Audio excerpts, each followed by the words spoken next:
Ghana cedis, and that is the artisanal sector mainly. So you can see that the livelihood of these people are being taken care of, aside protecting the balance that these species provide to the overall ecosystem of the marine. All right, so I've been joined in the studio by the chairman of the National Premix Fuel Committee, Ne Lante Bannerman. Thank you very much, Mr. Bannerman, for your time. Thank you, too. All right, so now we're not going to have the ban this year. Yes, rightly so. What accounted for this U-turn? I believe that it's a good thing to institute the ban, but then when you have a lot of the stakeholders agitating against the ban, in fact, let me not put it as a ban, but it is something that we have to observe as a closed season. If you say a ban, then it means you are putting it away completely, but that's not it. We just wanted to close the season for a period, and most of the stakeholders were agitating against it. I must say that in this country, we tend to politicize a lot of issues, and much to my chagrin, I don't think we should do that as a nation, because most of these stakeholders that we are talking about were part of the deliberation process. I would also say that I see it more of bad faith on the side of the fishers, the leaders of the fishers, because they have been part of the deliberation process right from the onset, right from the time the decision was taken. And sincerely speaking, the closed season is very important that as a nation we need to observe. Like the expert was telling you, it is good, but once you have the stakeholders complaining, yes, you need to postpone, do enough consultations with the stakeholders, and then you can proceed.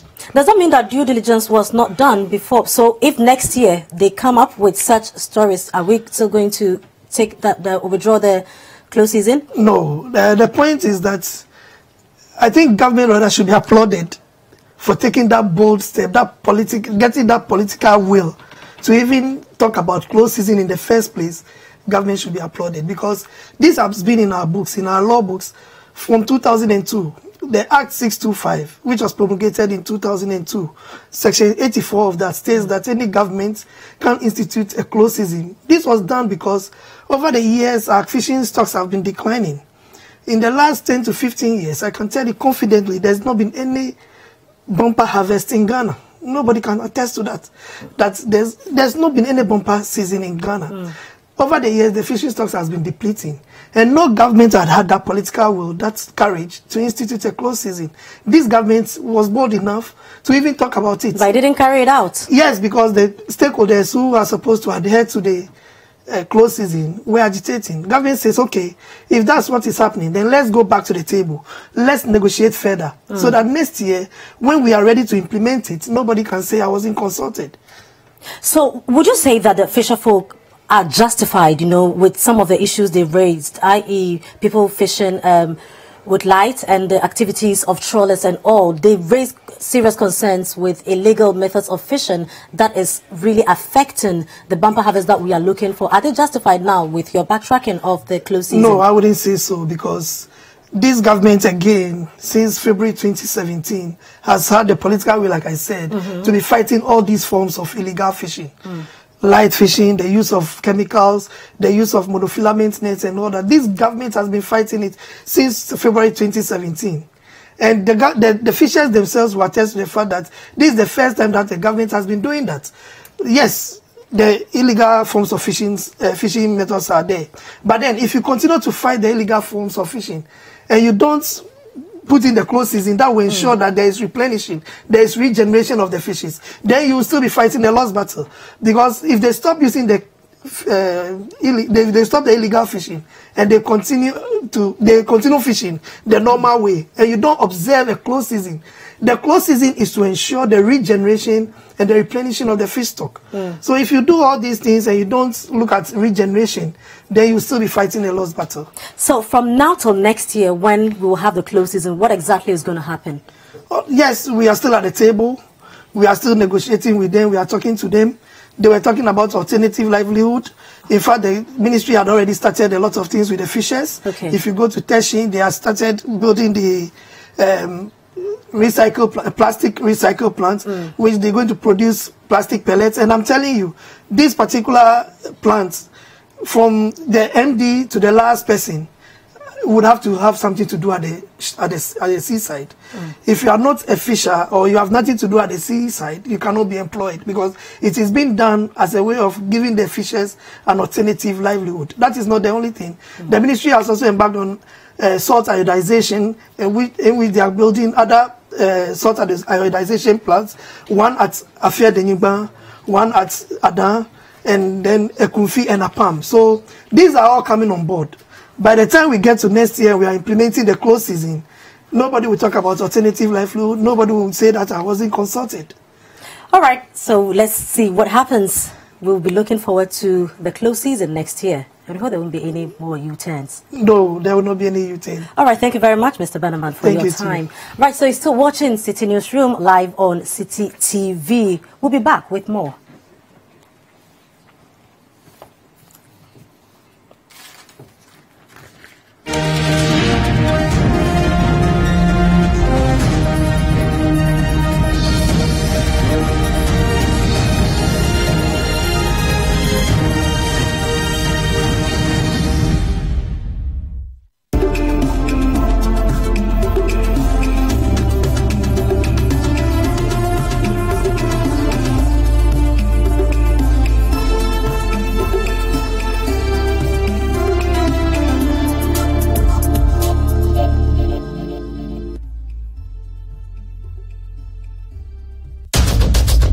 Tune in to The Point of View, Mondays and Wednesdays at 9 p.m. as Bernard Avlet takes the news further.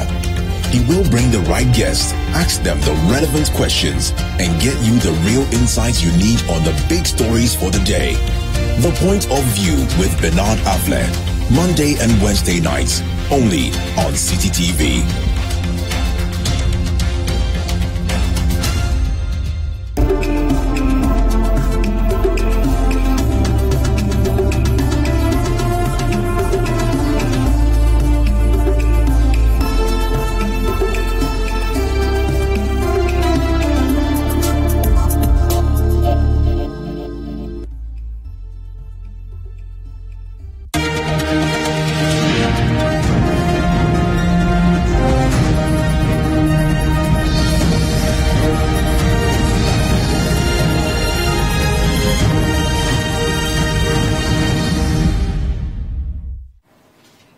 Hello again.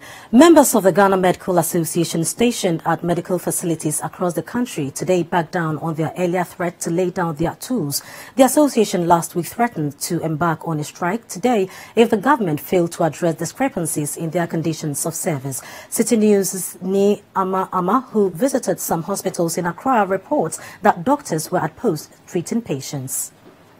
It was business as usual on Monday at the Kolebu Teaching Hospital's Central Outpatient Department as patients arrived in their numbers for treatment. But for the cancellation of the earlier threatened strike action by the Ghana Medical Association, there would have been no doctors available to attend to them. This is why the withdrawal of the strike comes as such great news to these visitors of the hospital. Strike in problem because me ba really I don't go na somba na omonyo biama yanjoma be hadwi. The strike no man for the who say because my baby is a premature baby, and today as we are coming here, the way the baby is, if there is no doctor, I won't be happy.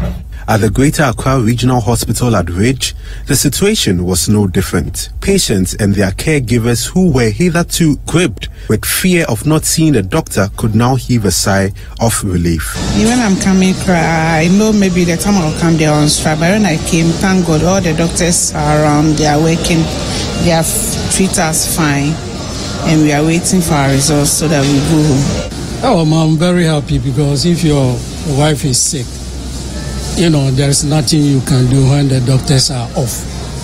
But thank God, nothing like that is happening. Everything is working normal. I came here with my husband to come and see the doctor for review. And when I came this morning, there was no strike. Work was going on normally. and the nurses took her temperature and the BP and everything, and they directed to go and see a doctor. All the doctors were on duty. Likewise, many of the doctors told Citi News that they were happy that patients are not suffering as they would had the strike been carried out. Dr. Emmanuel Adepo of Ridge Hospital's surgical department is one of such doctors. Of course, I mean, the patients are happy. We the doctors are also happy. I told you we don't intend going on strike. It is not an intention normally of a doctor to say we want to go on strike. I mean, if we are not pushed to the wall. So we are happy. The patients are also happy. Indeed, if our checks from today is anything to go by, then Ghanaians are assured of available doctors for themselves and their loved ones when they visit the hospital. Reporting for Citi News, my name is Ni Ama. So a former Vice-Chancellor of the University of Professional Studies, Professor Joshua Alabi, has officially informed the National Democratic Congress of his decision to contest as a flag bearer of the party for the 2020 polls, with a promise to run a decorous campaign. Well, he becomes the third hopeful to formally inform the party after former NHI boss Sylvester Mensah and Eko Spiogabra. Now, Eko Spiogabra has been speaking to Citi Newsroom's Godfred Akotobuafo on why he's the NDC's best bet for the 2020 elections.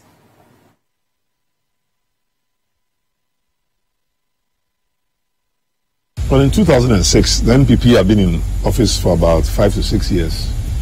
And President, then Professor Atta Mills, had tried to be president 2 times, 2000 and 2004, and had not succeeded. And so there were people who were concerned about whether he could make it a third time.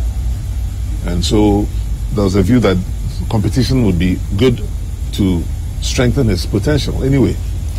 And so I was encouraged to put in my nomination then. We went for the contest. I was still working for an international organization, if you remember. Yeah. The Commonwealth Telecom organization in London. And so I didn't really have much time to campaign. I came to launch my campaign on 21st September. The election was in December, barely 2 months. And I still came in second in a field of 4 very, eminent contestants. So now that we've had 12 years since that election, and as we say in our local language, the Akodwanato, or the seat has become empty again, I first have to reflect on what I can offer to the people of Ghana and to the NDC as a party. So for the last maybe almost a year to 14 months, I've been consulting around the country, gone to almost every region, met with the youth, met with our council of elders in terms of individual members, spoken to the founder, spoken to the former president, spoken to other leading party members, and the business community in particular. And there's been a sense that I'm still relevant for Ghana's future and I could make a difference. So I'm here to be a transformational leader, a servant leader, leading by example, avoiding some of the failures of the NPP, because the more the NPP also disappoints Ghanaians, the more our party members and ordinary Ghanaians look forward to better, cleaner, competent, efficient leadership from wherever, including the NDC. So Citi Newsroom's Umaru Sanda Amadu has joined me in the studio to discuss these 3 personalities. So Sanda, you've been digging up some information about these 3, Eko Spiogabra, Sylvester Mensah, and Professor Joshua Alabi. What have you found out? Well, Pearl, Sylvester Mensah, we know him, has been at the National Health Insurance Authority until his removal by the Mahama administration, and he was a Greater Accra Regional Campaign Chairman of the NDC, and he is bent on going in for this race at all costs, and he says he's going to win. Now, we know already, and Dr. Eko Spiogabra is not new to the NDC flag bearership race. In 2006, he was a man who ran against Mills and some others at the time. And indeed, in 2012, instructive, he picked up forms to run, but he sort of gave up, even though not explicitly stated, to Nana Konadu Agyeman-Rawlings, because I recall when he picked up his nomination forms, went to cover him that day, was in Jerry Rawlings' house, Jerry Rawlings is the husband of Nana Akufo-Addo Agyeman Rawlings. And so at the time, it was believed that Spio Gabra had the backing of Jerry John Rawlings, the founder of the NDC. But when Nana Akufo-Addo Agyeman Rawlings eventually decided to contest, Spio had to step down. We are not sure if he did that upon coercion, or we are not sure, but he did that. So that's Spio Gabra. He served as a minister in the Rawlings administration. He recently served as Minister for Trade under the John Mahama administration. And he is remembered as the man who said Mills's cabinet was made up of Team B players. Of course. And he took a lot of flack, and many NDC people were not happy with him for that particular statement. But yes, that's Dr. Spio Gabra. Now, Professor Joshua Alabi, former Greater Accra Regional Minister, he was Member of Parliament for Kroho at a point. He was at the institution, we know him very well, at the IPS and now UPSA when he was a rector and became Vice Chancellor, and he has been credited so much with giving that particular school a facelift and bringing it to the status that it is now. Professor Joshua Alabi is making inroads because he got endorsement from two huge personalities of the party, people that you can describe as stalwarts. So, Professor Joshua Alabi is someone that you should be watching for. Now, let me quickly just say that today the letters that were sent to the party office, almost everybody has sent a letter. Everybody who wanted to run have done that. So, starting with Sylvester Mensah, who did it last week, Thursday, Professor Joshua Alabi sent his team to go and deliver their letter. Dr. Spio Gabra has done that. Indeed, there's a new person on the block, or a new kid on the block. Who's that? Well, his name is Eli Klim Agbemava Esquire. He has also actually written also to the party requesting that he be considered. And so what it means is that we are just waiting for Alban Sumana Kingsford Bagbin and John Dramani Mahama. If they want to contest, we'll be expecting them to send letters to the party office requesting permission to campaign. Sandra, thank you very much for that. And I think we'll keep our viewers updated on that particular story. Yes, you're watching Citi Newsroom on Citi TV. We are back with more stories. Stay with us.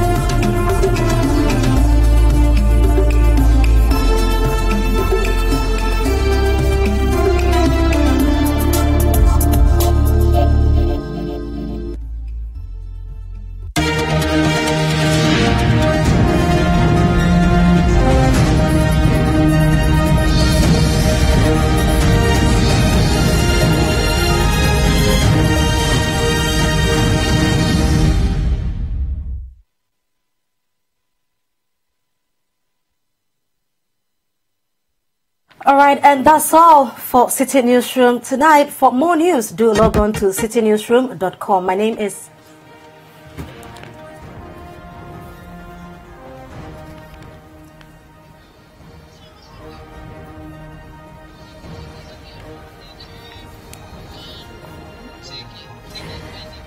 My name is Premier Dunyame. And I am Pearl Akanyo for you. Thanks so much for your time. We are back here tomorrow with more stories.